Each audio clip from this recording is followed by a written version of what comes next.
Turn our attention to the country's roads. There's been a major crash in Kempton Park earlier today. We understand 18 people were injured in a four-vehicle collision. It was at the Zuurfontein and Oranjerivier Drive intersection. Let's bring in ER24 spokesperson Russel Meiring for more on this evening. Russel, good to have you with us. Help us understand what led to this. Good evening. Well, unfortunately, the exact circumstances surrounding this incident aren't exactly known. As you said, there was a collision between a tanker, a motorbike, a taxi, and a light motor vehicle, which left 18 people injured, 5 of them critical. And when we take a look at the number of vehicles involved in this, is there an expectation you and your team attend many of these scenes? Do we think speed was involved at all? Speed can generally be a contributing factor to and obviously the local authorities were on the scene, and hopefully they will be investigating and an outcome will obviously be shown. But as I said before, speed is generally a contributing factor in the early hours of the morning as well, which this incident took place. Fatigue can also play a major role. Let's turn our attention to those who were injured. 18, I understand, people were injured in this. Russell, can you give us an update on the severity of their injuries? Absolutely. Well, 5 were critical. One of them was a child. 2 of the critically injured were airlifted to nearby hospitals, while the other 3 critical patients were transported by ambulance. The other 13 fortunately sustained injuries ranging from minor to moderate, and they were transported by ambulance to hospitals in the area for further care. You mentioned a tanker was involved. Can you tell us what other vehicles were involved? I believe there was 4.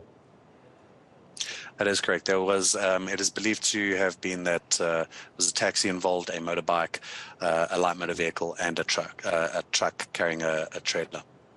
When it comes to the taxi, there's always a concern around whether or not safety belts were used in taxis. It's an ongoing issue. I'm sure you'll know, Russell, of course. Do we know if all safety protocols in the vehicle were being adhered to, especially those with public transport? Unfortunately, incidents like this, we always urge members of the public utilizing any sort of vehicle to make sure that they're adhering to all the rules of the road, and that includes, the use of safety belts. We're not too sure if safety belts were being used in the taxi at the time. Looking at the range of injuries, I don't believe so, but obviously the local authorities will have to investigate, and obviously the outcomes will come forward. Let's talk about your team for a moment as well. It's a very big accident to have to deal with. Give me a sense of the scale of the medical reaction from ER24 side. Well, ER24 and other services were on scene, and in an instance like this, a triage area will be set up. We will work hand in hand with the local authorities so the intersection or the road can be closed off, and we will then triage the patients according to their injuries, and obviously treat those with life-threatening injuries first, and provide them with the necessary care, being advanced life support, and move our way down from critical to serious to moderate to minor, and obviously. All right, it looks like we are beginning to lose Russel Meiring ever so slightly. Russell, I appreciate your time, though. I think we are having a slight breakup in your connection just towards the end, but we certainly got the gist of 18 people injured in this 4-vehicle collision as well, one of them involving a minibus taxi. It seems the majority of injuries coming from that, at least no fatalities to report.